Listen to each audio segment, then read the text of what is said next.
Sandra J. Hobson here, stand-up comedian and entertainer, director and producer of boxing documentaries and internet troll. To those who need internet trolling, this is another episode of The Devil's Advocate, brought to you by the Brilliant Artist Movement. Folks, I'm trying to grow the platform, so please subscribe, like this video, share it, and by all means leave a comment in the comment section because I enjoy checking out the feedback from these videos that I make, as well as exchanging opinions and points of views with you all. Now, I cannot stress enough that there may be a shadow ban on my channel, so I must stress, please folks, hit the like and the subscribe button so that I can get these videos up in the algorithm. Hey man, I put out a lot of positive content and it helps people. So anyway, right, big shout out to my main man from Philadelphia, Philly Trenches. Philly Trenches, a guy that came up during my time. He remembers a lot of the things that was going on out there in 1980s and 1990s Philadelphia. I'm not sure if I'm older than Philly Trenches or if he's older than me. I'm 54. He may be a few years younger. He may be a few years older. Also, shout out to Miss T and Fly Guy Ronnie Two Guns for stopping past the channel. Hey man, I appreciate your love and support. And again, I can't stress enough to Philly Trenches, Miss T, and Fly Guy Ronnie Two Guns. Thanks for watching and sharing your thoughts. I really appreciate that. So I've been checking out Philly Trenches' channel, and Philly Trenches talks a lot about what was going on when I was growing up in 1980s and 1990s Philadelphia, the rise of the Junior Black Mafia. Now, the Junior Black Mafia, or the JBM, they were a renaissance of the original Black Mafia that had a stronghold in 1960s and 1970s Philadelphia. I believe a lot of those guys from the Junior Black Mafia were the sons and the nephews or the young boys of the guys who were from the original Black Mafia. Listen, as a youngster, I was scared to death of the Black Mafia. And even though I was a little kid, I heard the horror stories. I heard about what happened over in Atlantic City. I heard about the guy, I believe it was down in DC, where they killed the whole family and drowned the babies and all of that. So, you know, as a kid, you know, I was afraid of these guys because the thought of men killing women and children, it scared the hell out of me. And one of the reasons why I was actually so afraid of these guys was because my mother, Jean Hobson, she was a community activist in 1970s Philadelphia. And my mother, Jean Hobson, whose mural is prominently displayed at the intersection of 25th and Berks in North Philly, she was a trailblazer, man. There was a lot of gang warring going on at that time. And my mother and a group of other women went out into those streets of North Philadelphia and they pretty much put a stop to the gangbanging.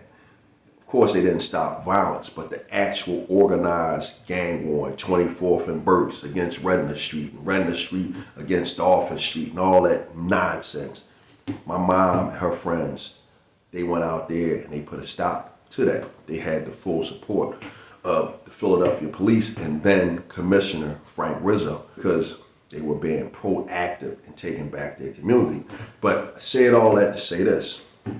When I heard stories about these Black Mafia type guys, the only thing I could think about, man, was one of those guys hurting my mom, killing my mom, possibly killing me, because I heard the horror stories.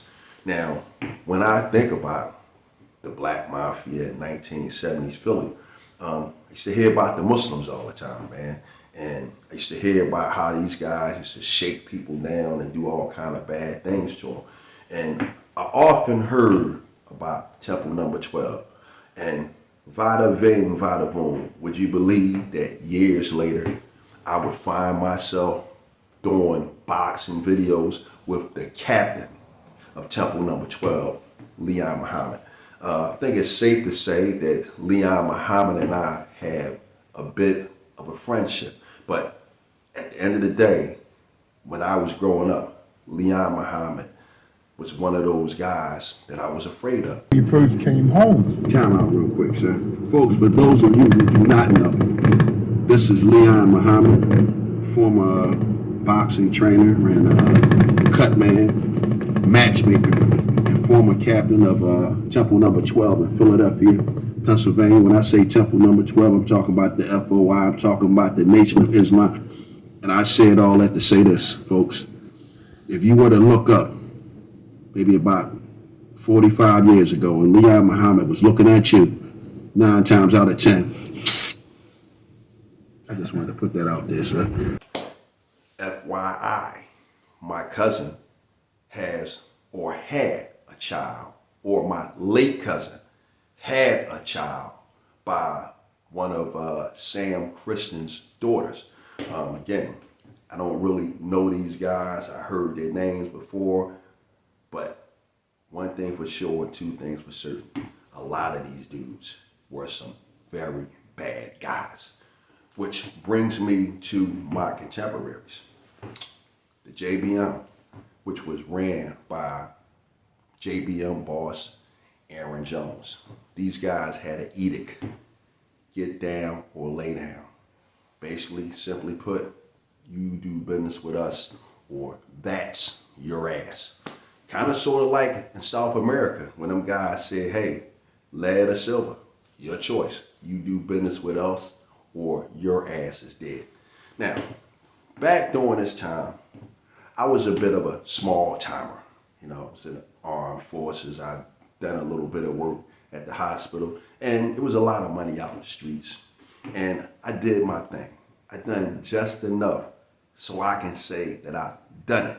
So when I speak about things like this, I can speak authoritatively as a guy who put his work in back during that time. But let me tell you this. Back around 1991, when my son was 1 year old, I made a conscious decision to step away from the streets because first and foremost, I didn't want to go to jail for a very long period of time. Second, I didn't want to get killed, but most importantly, I wanted to be around to raise my son. And for that reason, I made a conscious decision to step away from the madness that was going on out in the streets. People, places, and things. Often enough, you hear me get on here and you hear me talk about Alpo Martinez, and occasional Wayne Perry, occasionally the preacher. And you might hear me say something like Alpo was probably a nice guy if you caught him out of the element that he operated in, the element being the drug game. Well, again, I can say authoritatively that I knew a handful of guys who were affiliated with the Junior Black Mafia. Kevin Bowman, he was a North Philadelphia boss or something of the JBM, and his right-hand man, Tony Reed. Both of these guys, vicious killers. Another guy that I was familiar with from the JBM was a fellow by the name of Leroy Bucky Davis. Now, Tony Reed and Leroy Bucky Davis, I boxed with both of these guys, and it's safe to say that Leroy Bucky Davis and Tony Reed, these guys were my friends. In fact, Tony Reed and I went to Strawberry Mansion together. And again, we boxed together. Now, Leroy Bucky Davis, hell of a guy, man. Great fighter, man. I used to love to watch this guy box. He had a beautiful boxing style. But unfortunately, the call of the streets pulled Bucky in. And from what I understood and heard from a lot of these videos, Bucky was a rising superstar in the Junior Black Mafia. Hell, he was moving up the ranks so fast, it got him killed. So it was a really nasty time back in those days. And again, me, myself personally, I made a conscious decision to stay away from all of that madness because, again, I didn't want to go to jail. There are guys that I know who have been in jail since the 80s and the 90s. I didn't want to die. And again, there are guys that I know who have been dead since the 1980s and the 90s. Most notably, Leroy Bucky Davis and my main man, Gregory King Tut. Both guys, very good friends of mine. I box with these guys. And most importantly, I want to be around to raise my son. And I've been around for the past 30-something years, ever since I made a conscious decision to walk away from the streets and all of that street life. All boils down to people, places, and things. So with that said, right, speaking of people, places, and things, I'm going to tell you about the time I had a near-death experience with Arron Jones, JBM boss.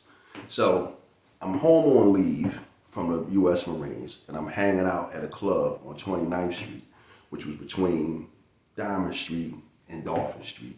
And I'm out there with a group of my friends, bunch of guys outside standing around, talking shit, flirting with the girls, etc., etc.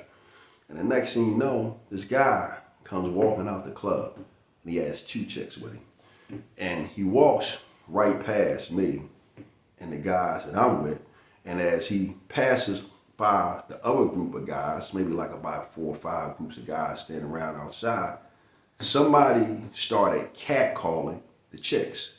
Well, at that juncture, the guy stopped, and he was like, "Knock it the fuck off right now," or something to that effect.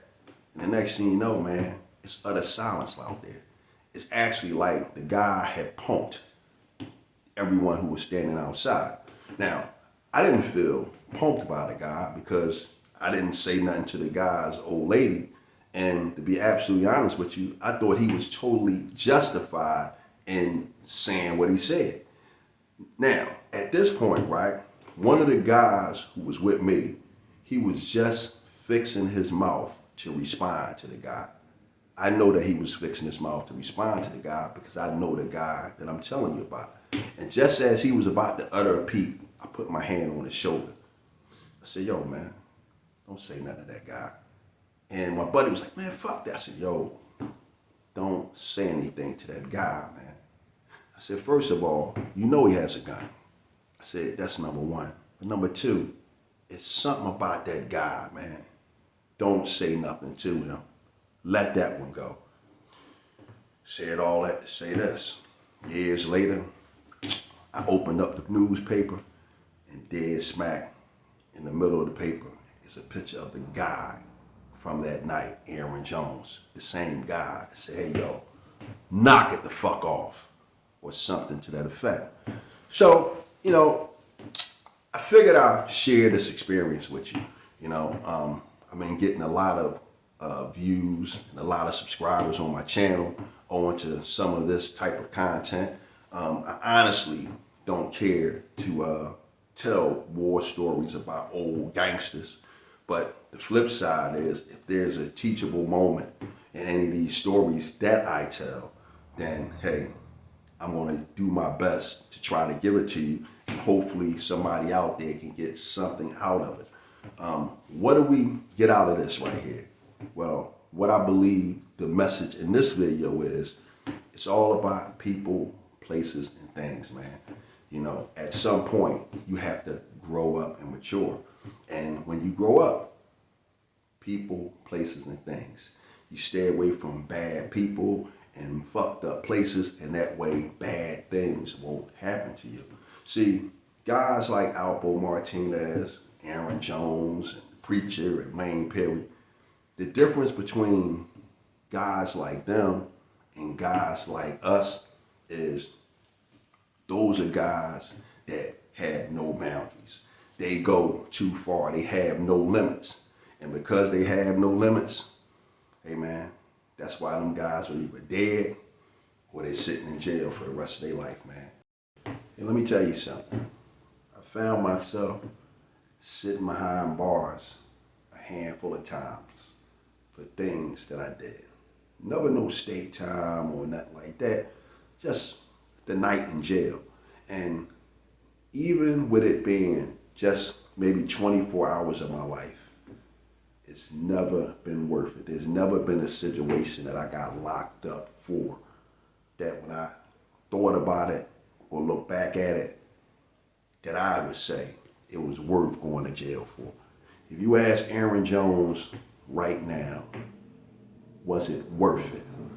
I guarantee you he'll tell you no. Same thing with Preacher, same thing with Wayne Perry. Was it worth it? I'm willing to bet they'll tell you no.